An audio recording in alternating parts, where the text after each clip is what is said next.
Good morning. Today is 21st of Feb 2017 and we are going to discuss the articles of the Hindu. सबसे पहले नज़र डालते हैं कौन कौन से आर्टिकल्स आज हम डिस्कस करने जा रहे हैं।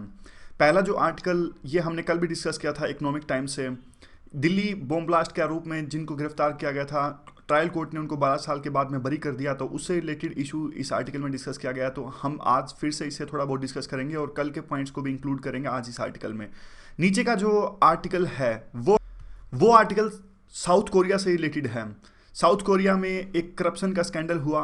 पहले जो साउथ कोरिया की प्रेसिडेंट थी उनका इम्पीचमेंट हुआ इस करप्शन स्कैंडल में। अब सैमसंग के चीफ ली उनको भी गिरफ्तार किया गया है इस पूरे स्कैंडल में। तो देखिए, इस आर्टिकल के नोट्स वगैरह बनाने की आवश्यकता नहीं है, लेकिन ये डिस्कस करेंगे कि आखिरकार चल क्या रहा है, तो इसे भी हम डिस्कस करेंगे। बीच का आर्टिकल काफ़ी इंपॉर्टेंट है, संभाल के रखिएगा इस आर्टिकल को, बहुत इंपॉर्टेंट है। न्यू वर्ल्ड ऑर्डर से रिलेटेड ये आर्टिकल है, तो इसे डिस्कस करेंगे हम। उसके बाद यहाँ पे दूसरे पेज पे हम इकोनॉमिक सर्वे का एक चैप्टर दिया गया है, इसे भी डिस्कस करेंगे।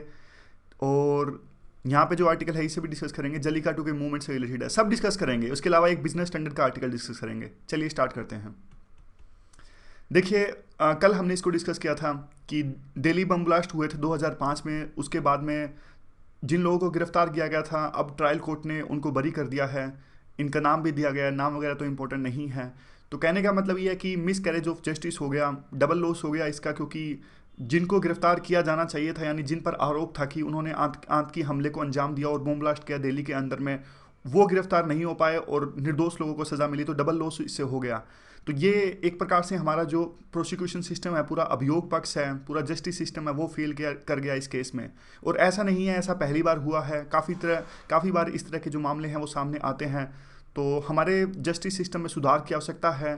और दूसरी बात करें तो देखिए, होलिस्टिक ओवरहोल की सिस्टम में काफ़ी कुछ चेंज किए जाने की आवश्यकता है, जिस प्रकार से इन्वेस्टिगेशन होती है इस प्रकार के केसेस की। तो 4 प्रकार की रिकमेंडेशन हमने कल डिस्कस की थी इकोनॉमिक्स टाइम्स के आर्टिकल में। सबसे पहले तो प्रॉपर कलेक्शन और सिक्योरिंग ऑफ एविडेंस होना चाहिए, सारे सबूत का अच्छे से इनको इकट्ठा किया जाना चाहिए और इनको इवेल्युएट करने की आवश्यकता है। और इवेल्युएट भी वैसे नहीं, फोरेंसिक इवेल्यूएशन की आवश्यकता है। उसके बाद में जो सस्पेक्ट्स होते हैं या फिर विटनेस होते हैं, उनकी लॉजिकल क्वेश्चनिंग की जाए और जो पूरा इन्वेस्टिगेशन सिस्टम है वो फेयर एंड रोबस्ट हो। इसमें काफ़ी तरह की इंप्रूवमेंट की आवश्यकता है और आउटकम बेस्ड ये पूरा सिस्टम होना चाहिए और जल्द से जल्द इन केसेस का रिजल्ट आना चाहिए। ऐसा नहीं कि 12 साल लग जाएं, क्योंकि कई बार फिर काफ़ी वही बात सेम बात मिस कैरेज ऑफ जस्टिस हो जाता है। तो ये पूरा आर्टिकल तक अब कल भी हमने डिस्कस किया था। बाकी कुछ इसमें थोड़ी बहुत जो माइन्यूट डिटेल्स हैं वो कहीं काम नहीं आ सकती। केस स्पेसिफिक डिटेल्स हैं, इस केस में क्या हुआ, कहाँ कहाँ के लोग रहने वाले थे, या फिर वो सब कुछ डेटा है जो वो डेटा इंपॉर्टेंट नहीं है, बात इंपॉर्टेंट है ये। चलिए अगले आर्टिकल की तरफ चलते हैं। अब है ये साउथ कोरिया का आर्टिकल जो है। साउथ कोरिया की लोकेशन यहाँ पर है, आपको पता होगा, ऊपर नॉर्थ कोरिया है और साथ में जापान लगता है।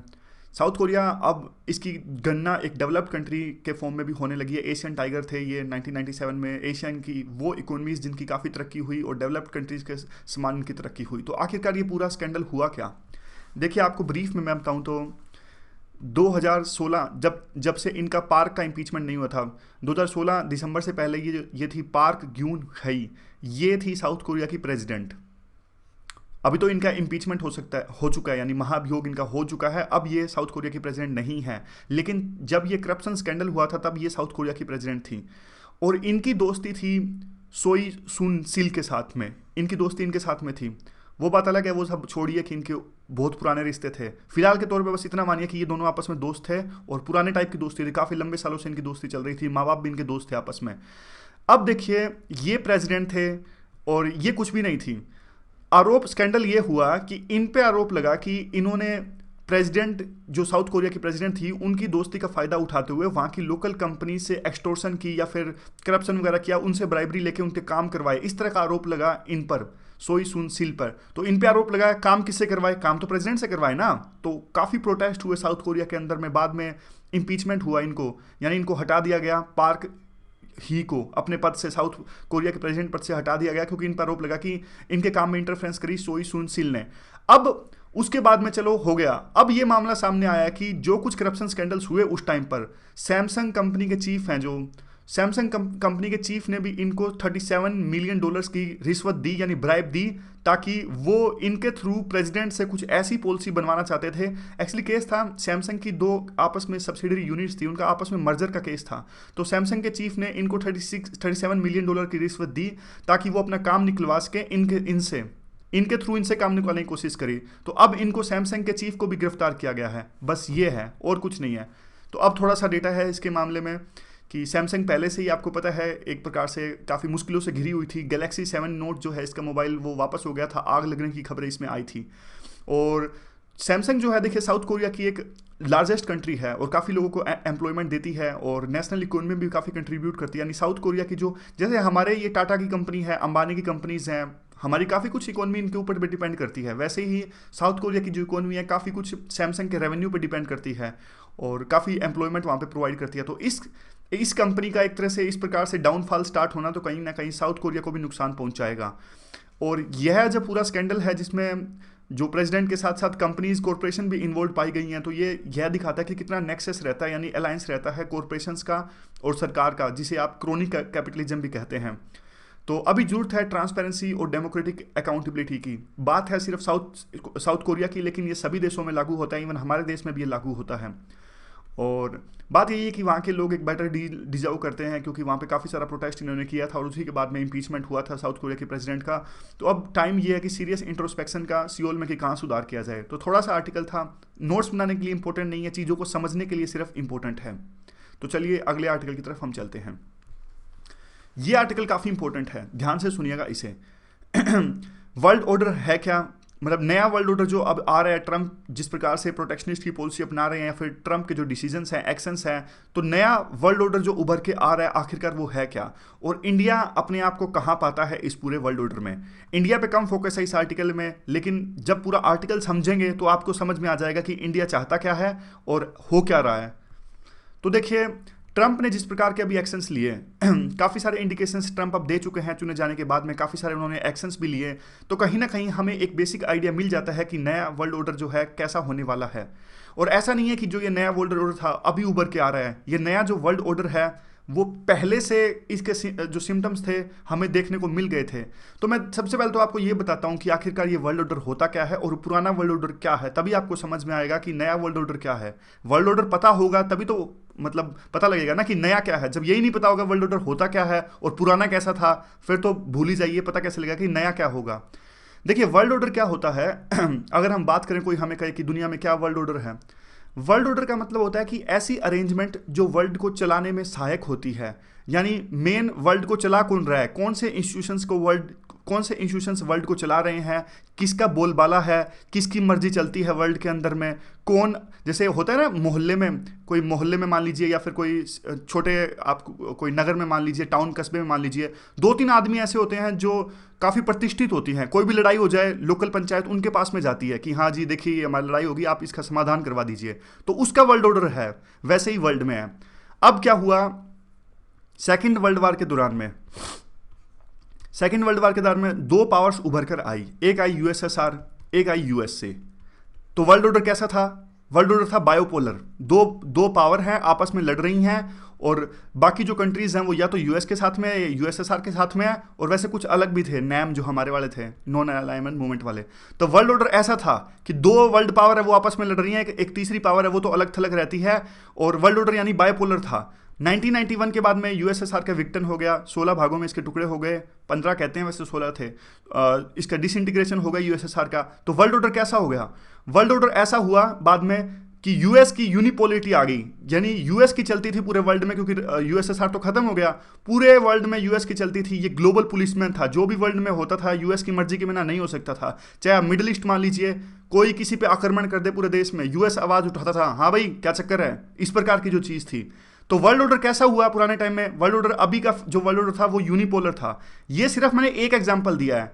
वर्ल्ड ऑर्डर सिर्फ एक कंट्री से डिसाइड नहीं होता, वर्ल्ड ऑर्डर और भी बहुत सारी चीजें से डिसाइड होता है। जैसे मैं आपको बताता हूँ, यूएन है, जैसे यूएन अगर वर्ल्ड ऑर्डर को हम बताएंगे तो यूएन का भी नाम लेंगे कि यूएन आजकल ठीक से काम नहीं कर रही है, बस एक तरह से, यानी अब दोनों केस में देखिए, जब बायोपोलर था, दोनों देशों में लड़ाई चल रही थी, तो यूएन कोई काम नहीं करती थी। क्यों?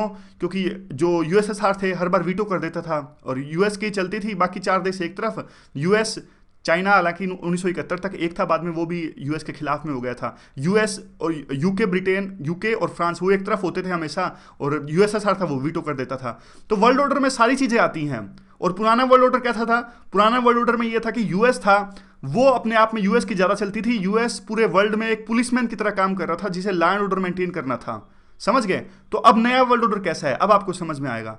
अब मैं आपको थोड़ा सा आइडिया दूं, नया वर्ल्ड ऑर्डर ऐसा होगा, क्योंकि आपको पता है ट्रंप किस प्रकार की बातें कह रहे हैं। ट्रंप ये कह रहा है कि अब देखिए, ट्रंप कहता है कि हमें हमारा बहुत खर्चा हो गया, यानी ग्लोबल पुलिसमैन का काम करते करते, वर्ल्ड में डेमोक्रेसी लाते लाते, दूसरे देशों में स्टेबिलिटी लाते लाते हमारा बहुत खर्चा हो गया। अब हम आगे से किसी को सहायता नहीं देंगे, हम अपने आप में खुश हैं भाई। हम हमारी सेना जहाँ जहाँ हमने भेज रखी है, अफगानिस्तान में, इराक में तो निकाल ही ली थी, अफगानिस्तान में जहाँ भी है, हम जल्दी से अपनी सेना अपने घर में बुलाएंगे। आप आपके घर में खुश, हम हमारे घर में खुश। नया वर्ल्ड ऑर्डर से पीछे हट रहा है यूएस। समझ गए? अब तो नया वर्ल्ड ऑर्डर क्या होगा, यूएस के बिना होगा।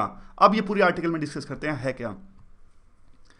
देखिए, ट्रंप का इलेक्शन हुआ तो अब इस बात को और बल मिल गया कि जो नया वर्ल्ड ऑर्डर उभर के आ रहा था तो वो बिल्कुल अब उभर के आ जाएगा, उसकी इमरजेंस पूरी तरह से हो जाएगी। और हम हमेशा ये कंप्लेन करते हैं इस बात के काफ़ी सारी चीज़ों से कि जो नया वर्ल्ड ऑर्डर है उसके बारे में, कि यूएसएसआर के डिसइंटीग्रेशन के बाद में नया वर्ल्ड ऑर्डर एक तरह से जो क्लियर पिक्चर नहीं आई थी वो अब क्लियर पिक्चर आने लगेगी, एक तरह से पुष्टि हो जाएगी, मैनिफेस्टन या फिर एग्जाम्पलिफिकेशन उसका हो जाएगा।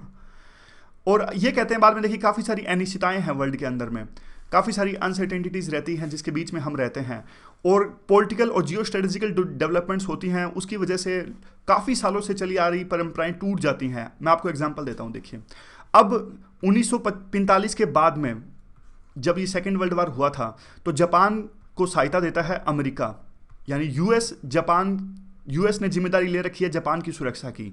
आपको पता है जापान की इतनी, कहाँ जापान की, आपने कभी सोचा नहीं इस बात को, क्योंकि जापान के पास में इतनी पावर, इतना पैसा है, इतनी टेक्नोलॉजी है, तो फिर इसकी डिफेंस फोर्सेस इतनी मजबूत क्यों है? जापान तो इतनी टेक्नोलॉजी है जापान के पास में, तो न्यूक्लियर का बाप भी बना देगा जापान तो। फिर भी देखिए, क्योंकि जापान का कॉन्स्टिट्यूशन ऐसा है, क्योंकि इनके पास में 1900 सेकेंड वर्ल्ड वार के दौरान में इनके पास में काफ़ी पावर थी, बहुत ज़्यादा पावर थी, जिसके कारण second world war one of the reason था। वैसे हिटलर था मेन कारण, तो बाद में इन्होंने अपने कॉन्स्टिट्यूशन में स्पेशल क्लास लिखा कि हम पैसिफिस्ट कंट्री हैं, हम शांति को सपोर्ट करेंगे।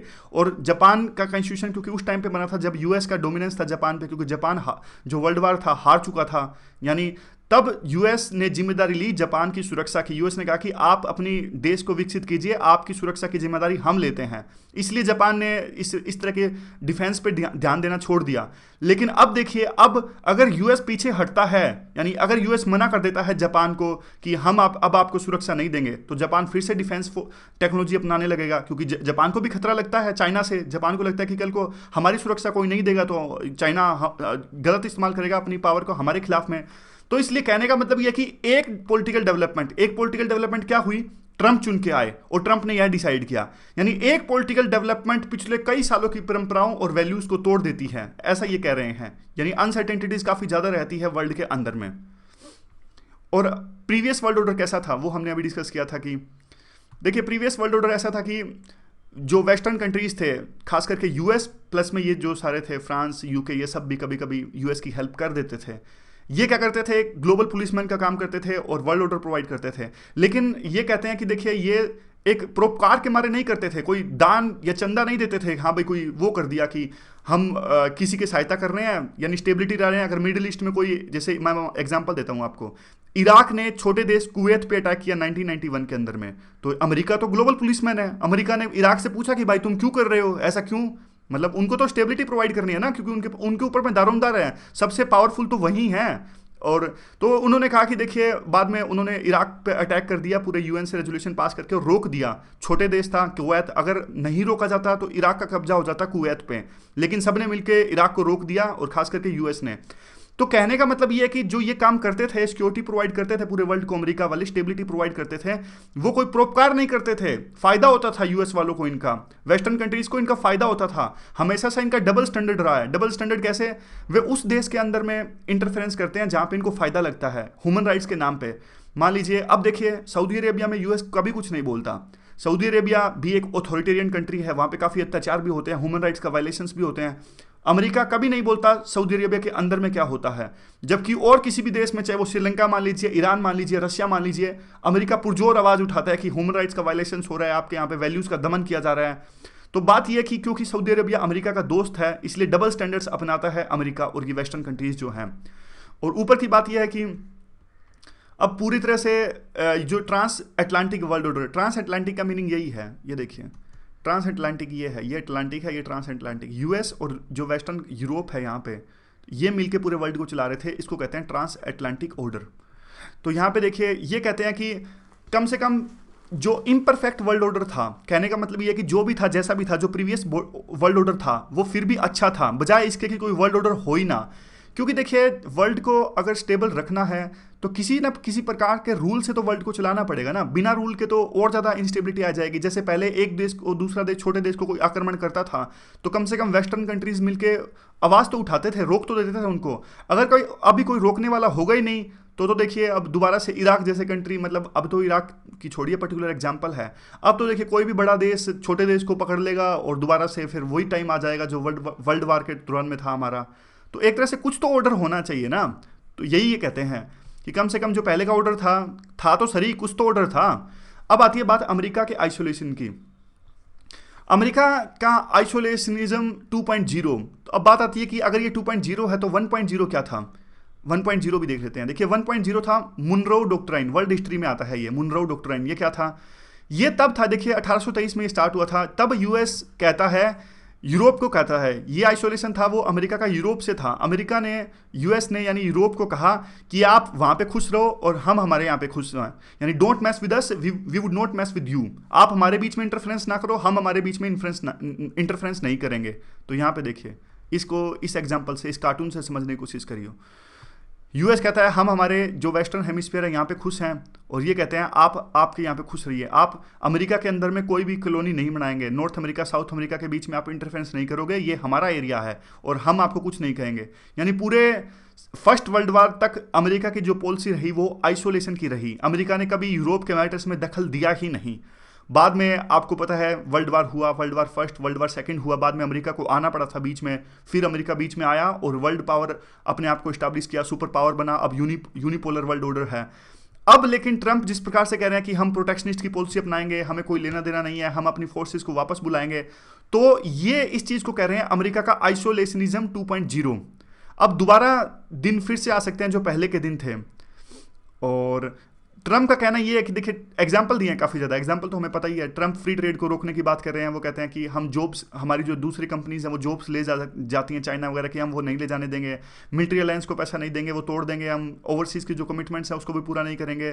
ट्रंप का मेनली ट्रंप का ये कहना है कि देखिए जो मिडिल क्लास है उसकी जॉब्स वो चली जाती है, उनकी जो वेल्थ है वो डिस्ट्रीब्यूट हो जाती है वर्ल्ड के अंदर में, और हमें कुछ हाथ नहीं लगता। तो और भी काफ़ी सारी चीज़ें, जैसे टीपीपी से अब पीछे हट गए ट्रंप, और अब ऐसी बातें निकल के आ रही हैं कि जो नाफ्टा है, यानी अमेरिका, कनाडा और मैक्सिको के बीच में ये एग्रीमेंट है, North American free trade agreement, उसको भी रीनेगोशिएट करने की बात कर रहे हैं Trump. Transatlantic trade and investment partnership, transatlantic यही यूएस और वेस्टर्न यूरोप के कंट्रीज के बीच में जो ट्रेड ड्यूटी है उसको कम करने को लेकर एग्रीमेंट था। ट्रंप इसको भी खत्म करने की बात कर रहे हैं। कहाँ गया वो, एक सेकेंड, हाँ यहाँ पे देखिए ये है नीचे, transatlantic trade investment partnership. तो कहने का मतलब यही है कि जो ट्रंप है वो पुराने तरह के मुनरो डॉक्ट्राइन की तरह अब आइसोलेशन की तरफ जा रहे हैं। वो कहते हैं कि हम अलग से डील करेंगे, हम अमेरिका की तरक्की की तरफ ध्यान देखेंगे, हम वर्ल्ड को अब कुछ भी नहीं देंगे, वर्ल्ड में कुछ भी हो रहा है हमारा लेना देना नहीं होगा। अब दोबारा बात आती है कि देखिए अगर यूएस बैक सीट पे जाएगा, अगर यूएस ने वर्ल्ड को सिक्योरिटी देना छोड़ा और ग्लोबल पुलिसमैन का रोल निभाना छोड़ा तो कोई तो आगे आएगा ना। तो खासकर आपको भी पता है चाइना ही सामने आएगा, और बातें भी निकल के आ रही हैं सामने। यूएसएस ने अगर टीपीपी में से अपना हाथ खींच लिया, वापस ले लिया, तो चाइना अभी तैयार है टीपीपी में एंट्री के लिए। इवन ऑस्ट्रेलिया ने ऐसे संकेत भी दिए हैं चाइना एंटर करने वाला है टीपीपी के अंदर में।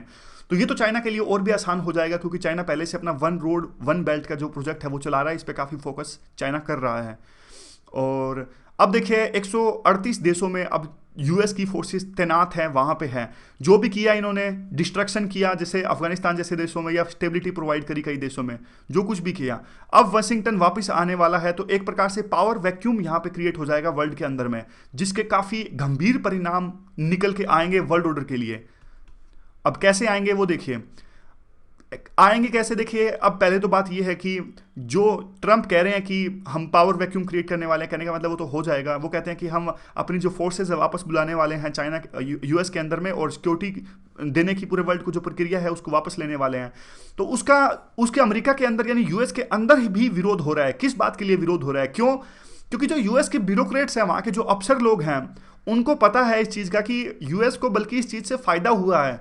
जो यूएस पूरे वर्ल्ड को सिक्योरिटी प्रोवाइड करता था उससे अमेरिका को फ़ायदा हुआ है। कैसे हुआ है चलिए जानते हैं। ये कहते हैं कि देखिए यूएस पूरे वर्ल्ड के अंदर में डेमोक्रेसी इंपोज करता था। कहाँ करी इन्होंने? इराक में भी करी डेमोक्रेसी इंपोज, काफ़ी सारे कंट्रीज में, मिडिल ईस्ट के, अफ्रीका में यूएस ने डेमोक्रेसी से इंपोज करी। तो इससे क्या किया? देखिए उन्होंने, अमेरिका ने परोपकारवश ऐसा नहीं किया, उनको जहाँ जहाँ फ़ायदा लगता था वहीं इन्होंने डेमोक्रेसी इंपोज करी। और दूसरी बात आप ये लिख लीजिए, पीस बिल्ड यानी शांति स्थापित करी, तो यूएस को इसका फ़ायदा हुआ, उनकी इज्जत हुई पूरे वर्ल्ड के अंदर में, उनकी सॉफ्ट पावर है उसमें इजाफा हुआ।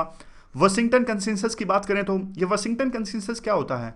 वाशिंगटन कंसेंसस होता है एलपीजी, जो हमारे देश में लिबरलाइजेशन, प्राइवेटाइजेशन, ग्लोबलाइजेशन आया था ना 1991 के अंदर में, वो हमारे यहाँ पे नहीं आया था। कहने का मतलब है नियो लिबरलिज्म, दोबारा से वैसी चीज़ आई थी कि स्टेट का रोल हो वो इकोनॉमी में कम हो और मार्केट की पूरे जो डिमांड एंड सप्लाई के बेस पे इकोनॉमी काम करे, स्टेट का रोल हो वो कम हो। इस चीज़ को कहते हैं वाशिंगटन कंसेंसस। क्योंकि वाशिंगटन में इस तरह की कंसेंसस निकल के आई थी तो इसका नाम ही रख दिया वाशिंगटन कंसेंसस। और इसमें इससे क्या हुआ? वाशिंगटन कंसेंसस से हुआ कि इंटरनेशनल फाइनेंशियल जो इंस्टीट्यूशंस थे उसमें आज अमेरिका की चलती है, अमेरिका की आवाज़ ज़्यादा सुनाई देती है, अमेरिका का बोलबाला है। ये वर्ल्ड के जो फाइनेंशियल इंस्टीट्यूशंस हैं, चाहे वो आईएमएफ ले लीजिए या फिर वर्ल्ड बैंक ले लीजिए। और नाटो से क्या हुआ? नाटो से इनको कितना फ़ायदा हुआ? यूरोप पूरा एकजुट रह पाया नाटो की वजह से। क्योंकि देखिए यूरोप कोई छोटी मोटी चीज़ नहीं है, आज यूरोप को आप कम नहीं आंक सकते। ये वही यूरोप है जहाँ पे सेकंड वर्ल्ड वॉर हुआ था, पूरी दुनिया ऑलमोस्ट तबाही के कगार पे थी। वो किस प्रकार से, क्यों तबाही हुई थी यूरोप में?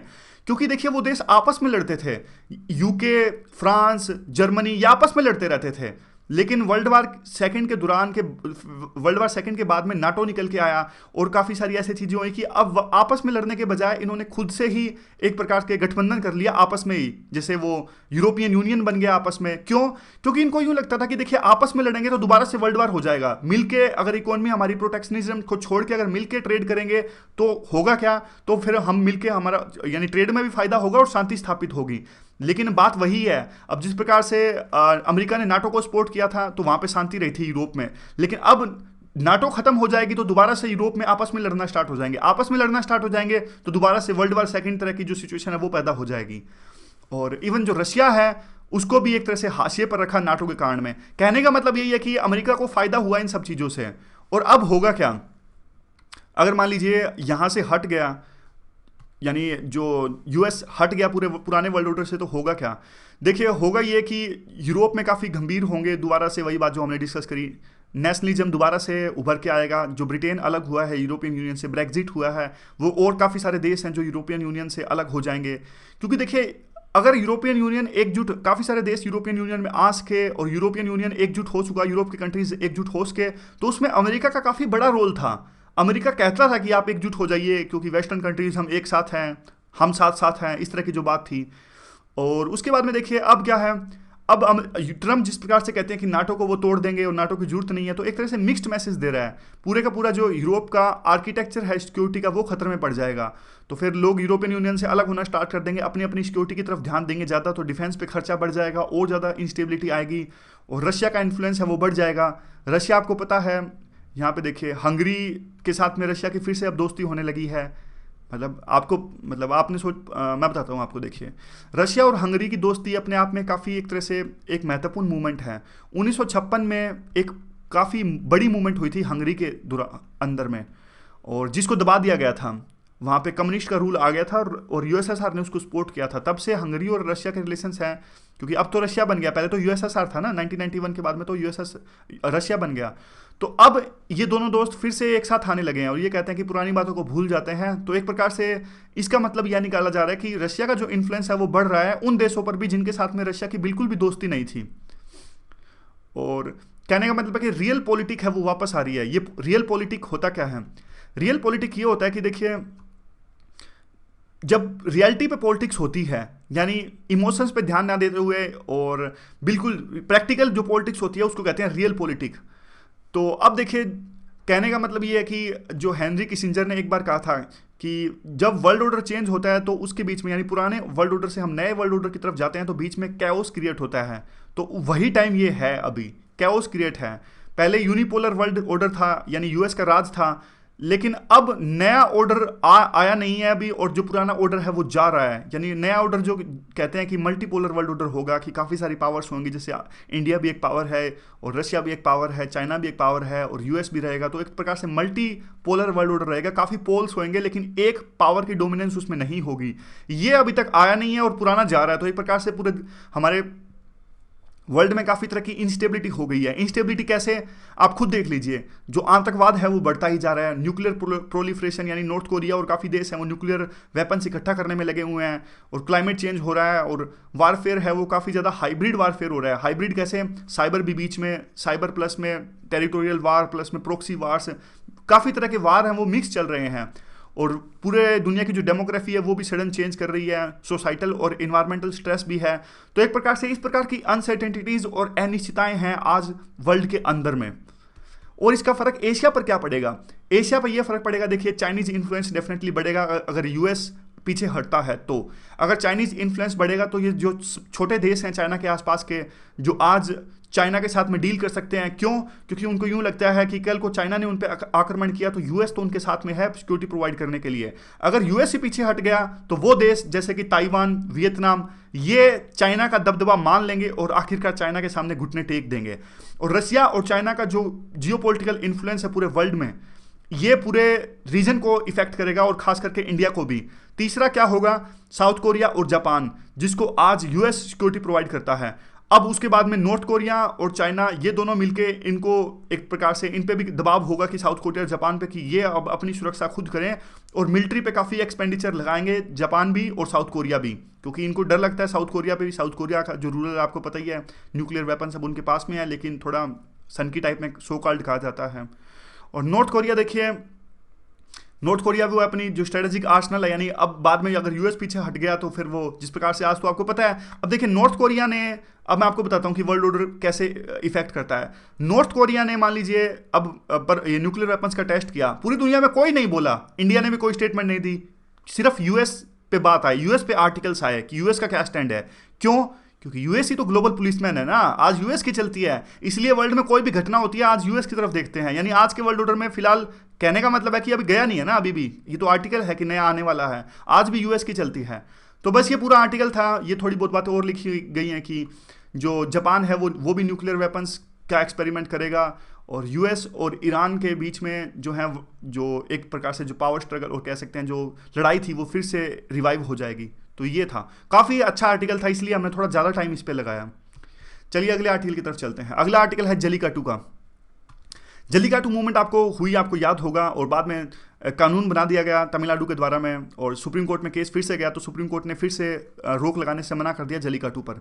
तो ये इस आर्टिकल में जल्लीकट्टू पे बात नहीं कर रहे, ये बात कर रहे हैं मूवमेंट पे, और किस प्रकार से इस मूवमेंट ने इफेक्ट किया और क्या इनसे हमें सीखना चाहिए। ये कहते हैं कि देखिए स्टेट गवर्नमेंट की जिम्मेदारी है लैंड ऑर्डर को प्रोवाइड करना, और जो लोग इतिहास से नहीं सीखते वो बाद में फ्यूचर में फिर से इतिहास, यानी फिर से जो इस तरह की मूवमेंट्स रिपीट होती हैं उसको कंडेम करते हैं और कुछ नहीं करते। यानी हमें इतिहास से सीखने की आवश्यकता है। यह पहली बार नहीं है कि स्टूडेंट्स मूवमेंट हुई है, पहले भी इतिहास में काफ़ी सारे स्टूडेंट्स मूवमेंट हुई है, लेकिन हमने उन स्टूडेंट मूवमेंट से कुछ नहीं सीखा। फिर ये पर्टिकुलर बात आते हैं, कहते हैं कि देखिए जल्लीकट्टू को सपोर्ट करने के लिए जो हिस्ट्री का सहारा लेते हैं वो एक प्रकार से पर्टिकुलर चीज़ों को यूज कर रहे हैं। जैसे संगम लिटरेचर का एग्जांपल दिया जाता है। संगम लिटरेचर में लिखा गया है जल्लीकट्टू को। ये कहते हैं कि संगम लिटरेचर में तो और भी काफ़ी सारी चीज़ों को लिखा गया है। नेचर की इंपॉर्टेंस, यानी प्रकृति की जो महत्वता है वो भी काफ़ी दर्शाई गई है संगम लिटरेचर में। किस प्रकार से हमारे जो फॉर्च्यून्स, हमारा भविष्य जुड़ा हुआ है नेचर से, और काफ़ी सारी चीज़ें भी लिखी हुई हैं संगम लिटरेचर में। तो ये जो जल्लीकट्टू है उसमें वो तो सिर्फ एक पास्टोरल रीजन में खेला जाने वाला गेम है, और भी काफ़ी सारी चीज़ें हैं जैसे कोस्टल रीजन्स में बोट रेसिंग है। तो सिर्फ एक प्रकार से सिलेक्टिव यूज करना संगम लिटरेचर का जल्लीकट्टू मूवमेंट को सपोर्ट करने के लिए वो सही नहीं है।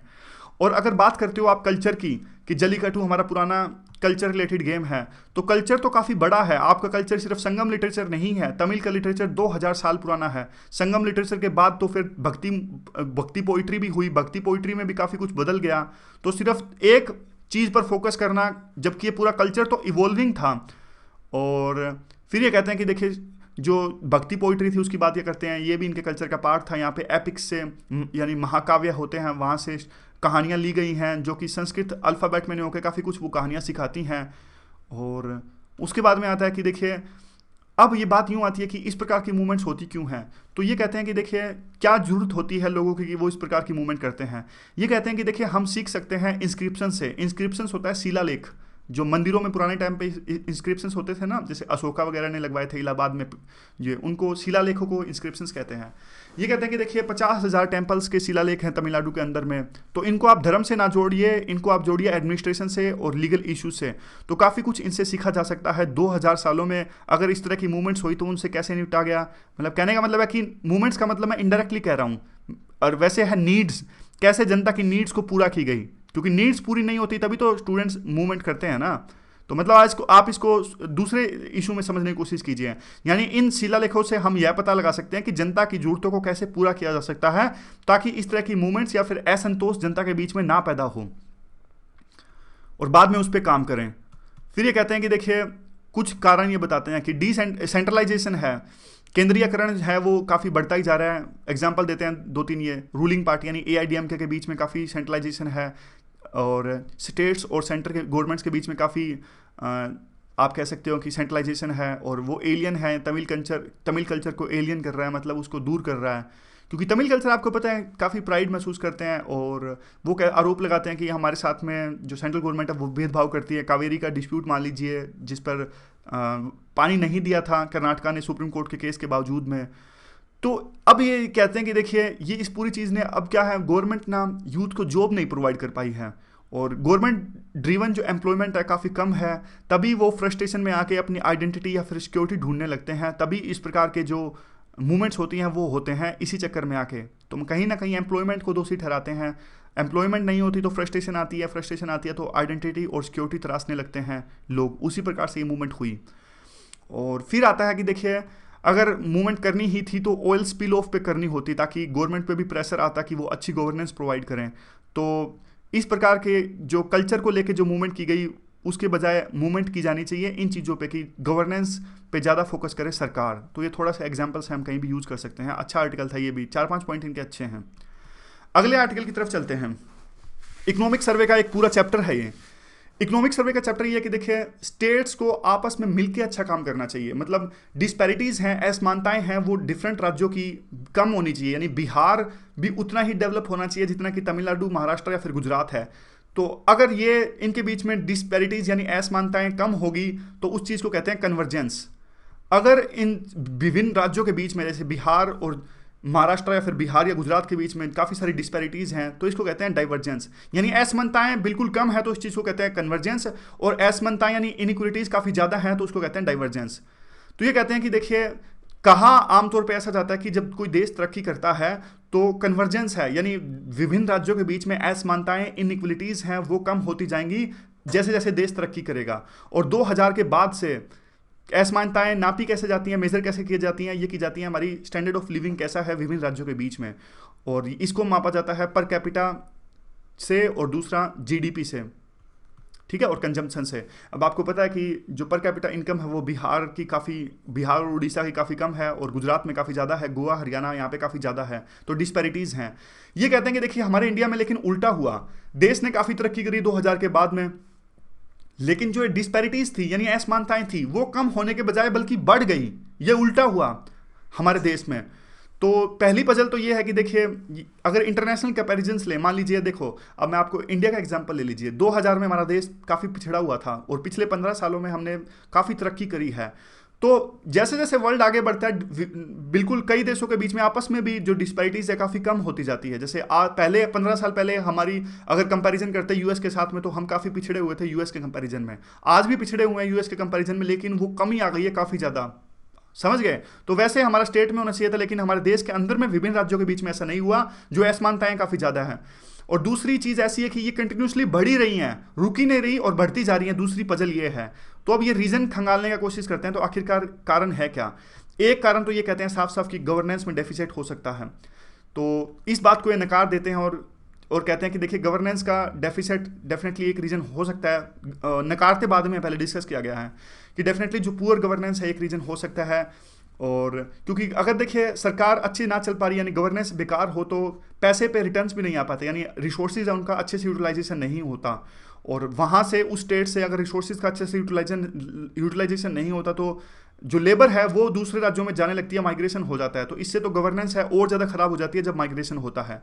दूसरा कारण ये बताते हैं, ऐसा हो सकता है कि देखिए हमारी जो ग्रोथ रेट है वो ऐसी है कि हाई स्किल्स की आवश्यकता होती है, यानी सर्विस सेक्टर बेस्ड हमारी ग्रोथ है, जबकि ये लीस्ट डेवलप्ड स्टेट्स हैं वो स्किल्स नहीं डेवलप कर पा रहे हैं। जैसे बिहार जैसे देश हैं वो हाई स्किल्ड नहीं डेवलप कर पा रहे हैं कि जिस पे हमारी इकोनॉमी बेस्ड है सर्विस सेक्टर पे। तो ये इसीलिए वहाँ पे जो असमानताएं वो बढ़ रही हैं। जो गरीब राज्य हैं वो हाई स्किल्ड लेबर नहीं प्रोड्यूस कर पा रहे हैं, लेकिन फिर ये दोनों बातों को नकार देते हैं। ये कहते हैं कि देखिए ऐसा नहीं है। और इस बात पे एक ये कहते हैं कि एक जो महत्वपूर्ण क्वेश्चन ये लास्ट में उठाते हैं कंक्लूजन में, ये कहते हैं कि देखिए बात यह है कि कंपिटिटिव फेडरलिज्म की बात हम करते हैं तो आपस में लीस्ट डेवलप्ड कंट्रीज में कम से कम कंपटीशन तो होना चाहिए था ना। लीस्ट डेवलप्ड कंट्रीज को कोशिश करनी चाहिए थी कि अगर हम पिछड़ रहे हैं तो क्यों पिछड़ रहे हैं, तो और उसी प्रकार के रिफॉर्म्स लाए जाएं। लेकिन ये कहते हैं कि वैसा कंपटीशन नहीं देखने को मिलता। यानी बिहार में अब देखिए जैसा कंपटीशन आज तेलंगाना और आंध्र प्रदेश के बीच में है, आपस में अलग अभी अलग हुए, दोनों राज्यों के बीच में एक होड़ लगी हुई है काफी ज्यादा कि मैं तरक्की करूं मैं तरक्की करूं। इसको कहते हैं कंपिटिटिव फेडरलिज्म।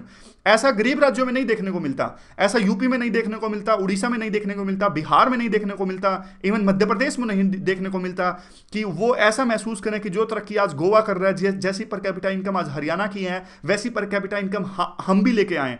तो इसी चीज पे ये सवाल उठाते हैं। तो ये इकोनॉमिक सर्वे का एक चैप्टर है। चलिए अगले आर्टिकल की तरफ चलते हैं। ये तो कुछ नहीं है, ये आर्टिकल कुछ भी नहीं है। ये जापान में एक सर्वे किया गया था कि किस प्रकार से वो एक जो माइग्रेशन होता है उसको अपोज करेंगे। तो उससे रिलेटेड कुछ डेटा है इस सर्वे से रिलेटेड कि कितने % लोग हाँ करेंगे, बाहर से कोई इमिग्रेंट्स आते हैं तो क्यों हाँ करेंगे। तो ये डेटा वगैरह इंपॉर्टेंट नहीं है, कहीं भी यूज़ नहीं होगा, मत पढ़िएगा इस आर्टिकल को। अगला जो आर्टिकल है वो क्या है? अगला आर्टिकल देखिए इजराइल और पैलेस्टीन के रिलेशन से रिलेटेड है। इजराइल और पैलेस्टीन रिलेशंस की अगर बात करें तो आपको पता है कि 2 स्टेट सॉल्यूशन की बात हुई थी 1993 में, ओस्लो अकॉर्ड हुआ था। ओस्लो अकॉर्ड कैसे, जैसे हमारे देश में जब फ्रीडम फॉर स्ट्रगल हमारे देश की आज़ादी के लिए हम लड़ रहे थे तो 2 नेशन थ्योरी थी कि मुस्लिम्स के लिए अलग से कंट्री और हिंदूज़ के लिए अलग से कंट्री। वो बात अलग है, कांग्रेस ने इस बात को नकार दिया था। कांग्रेस ने कहा था कि हमारा देश जो भारत है उसमें सभी धर्मों के लोग मिलकर रहेंगे और हम इस 2 नेशंस की थ्योरी को नहीं मानते। तो ओस्लो अकॉर्ड 1993 में इजराइल और पैलेस्टीन दोनों ने मान लिया था कि जूस के लिए अलग से कंट्री इजराइल होगा और मुस्लिम्स के लिए वहाँ पे अलग से कंट्री पैलेस्टीन होगा। लेकिन आज भी वो 2 नेशन की थ्योरी रियलाइज नहीं हो पाई, ग्राउंड पे नहीं आ पाई। तो अब तो देखिए जिस प्रकार से इजराइल जो है सेटलमेंट्स बनाता जा रहा है और अमेरिका भी पीछे हट गया, अब 2 नेशंस की थ्योरी को अमेरिका सपोर्ट नहीं करता। तो काफ़ी सारा डेटा तो ये है कि बुश ने क्या कहा, क्लिंटन ने क्या कहा, वो सब हमारे लिए इंपॉर्टेंट नहीं है। हमारे लिए इंपॉर्टेंट एक चीज़ है जो सोल्यूशन इसमें दिया गया है। ये कहते हैं कि देखिए अगर मान लीजिए इजराइल 2 नेशन की थ्योरी को अब नहीं मानता, कागजों पे तो मानता है लेकिन ग्राउंड पे ऐसा कुछ नहीं करता, तो ये कहते हैं कि उसके लिए अब 2 सॉल्यूशंस हो सकते हैं। क्या कि या तो ये पूरे जो इजराइल और पैलेस्टीन का देश है इसको एक ही बना दो, यानी एक देश बना दो इसको पूरा, और इजराइल द्वारा कंट्रोल्ड होना चाहिए ये। और दूसरा ये है कि देखिए कि इसको मतलब एक दूसरा ऑप्शन है वो पहले ऑप्शन जैसा ही है कि सिंगल डेमोक्रेटिक फेडरल स्टेट बना दो जिसमें इक्वल राइट्स हों, जूस को भी उतने ही राइट्स हों, मुस्लिम्स को भी उतने राइट्स हों, क्रिश्चियंस को भी उतने राइट्स हों। और पहला क्या था, पहला था ये, पहले वाला कुछ था तो ऐसा ही, लेकिन पहले वाले में था क्या, स्टेटस को था। स्टेटस को का मतलब जैसा ऐसा चल रहा है वैसे चलना दिया जाए और थोड़े थोड़े जो टेरिटरी है पैलेस्टीन की वो इजराइल लेता जाए और जो चल रहा है वही चलने दिया जाए। तो देखिए इजराइल तो यही चाहेगा कि स्टेटस को मेंटेन रहे। और लेकिन अब ये आर्टिकल में कहते हैं कि जो इंटरनेशनल एक्टर्स हैं उनको इस बात पे फोकस करना चाहिए कि कम से कम अगर दो देश ना बने तो एक ही देश बन जाए, लेकिन वो डेमोक्रेटिक फेडरल स्टेट हो और इसमें जूस, मुस्लिम, क्रिश्चियंस और दूसरों को सिमिलर राइट्स प्रोवाइड की जाएं। तो ये पूरा आर्टिकल है, छोटा सा आर्टिकल है ये साइड में। अब एक बिजनेस स्टैंडर्ड का हम आर्टिकल डिस्कस करते हैं। बिजनेस स्टैंडर्ड के आर्टिकल्स में देखिए ये कहा गया कि लेबर जो है एक कॉन्करेंट सब्जेक्ट है, स्टेट गवर्नमेंट भी इस पे लॉ बना सकती हैं और सेंट्रल गवर्नमेंट भी इस पे कानून बना सकती हैं। काफ़ी सख्त कानून है, काफ़ी सारे कॉम्प्लेक्स स्ट्रक्चर है हमारे लेबर लॉज का, और जिसकी वजह से ईज ऑफ डूइंग बिजनेस अच्छा नहीं होता और डेवलपमेंट नहीं आती। अब पिछले कुछ समय से ऐसा हुआ है कि सेंट्रल के जो लॉ है सेंट्रल गवर्नमेंट के, केंद्र सरकार के, वो काफ़ी कॉम्प्लेक्स है। तो स्टेट गवर्नमेंट्स आपस में कम्पिटिटिव फेडरलिज्म के कारण में आपस में अपने अपने लेबर लॉज हैं वो ठीक करते जा रहे हैं। अब जैसे पहले राजस्थान ने अपने लेबर लॉज को ठीक किया, हरियाणा ने किया, गुजरात ने किया, अब महाराष्ट्र भी अपने लेबर लॉज को ठीक कर रही है ताकि ease of doing business establish हो सके हमारे यहाँ पे। लेबर लॉज क्या होते हैं, देखिए कैसे ये प्रॉब्लम क्रिएट करते हैं। लेबर लॉज ऐसे प्रॉब्लम क्रिएट करते हैं क्योंकि एक मोटिवेशन कम हो जाता है। अब ये लॉज जो है, लेबर के जो श्रम कानून है, इतने कॉम्प्लेक्स हैं कि कोई कंपनी ज़्यादा तरक्की जब करती है तो उन पे लेबर लॉज एप्लीकेबल हो जाते हैं। जैसे लिमिट होती है, पिछले दिनों हमने ये भी डिस्कस किया था कि 40 यानी मान लीजिए 40 वर्कर से ऊपर की कंपनी है, सिर्फ एक एग्जांपल है, 40 वर्कर से ऊपर की कंपनीज है तो उनको क्या करना पड़ेगा, उनको एक तरह से काफ़ी फैसिलिटीज़ प्रोवाइड करनी पड़ेगी, वो उनको हटा नहीं सकते। मतलब ये तो सिर्फ एग्जांपल है, काफ़ी कॉम्प्लेक्स चीज़ें हैं। तो होता क्या है कि कंपनीज को ना मोटिवेशन नहीं होता, उनको यूँ लगता है कि यार बड़ी कंपनी होंगे तो लेबर लॉस बहुत ज़्यादा होंगे तो दिक्कतें आएंगी। तो एक प्रकार से होना ये चाहिए बल्कि कि जितना ऊपर आप जाओगे कि आपको बिजनेस करने में आसानी हो रही है, लेकिन होता उल्टा है। तो इसकी वजह से हमें काफ़ी नुकसान उठाना पड़ता है लेबर लॉस की वजह से। और महाराष्ट्र में जैसे काफ़ी सारी चीज़ें हैं, जो सोप्स एंड इस्टाब्लिशमेंट एक्ट है, लेबर कॉन्ट्रेक्चुअल लेबर एक्ट है, कॉन्ट्रेक्चुअल लेबर्स को आप हटा नहीं सकते। तो एक तरह से इसमें बैलेंस बनाने की जरूरत है। ये बिजनेस स्टैंडर्ड का आर्टिकल है, अच्छा आर्टिकल है, इससे रिलेटेड पॉइंट्स हम आगे भी डिस्कस करेंगे क्योंकि बिजनेस जो लेबर लॉज हैं वो काफ़ी इंपॉर्टेंट टॉपिक हमारा बनता है। तो आज की डिस्कशन में बस इतना ही। Thank you very much for discussion.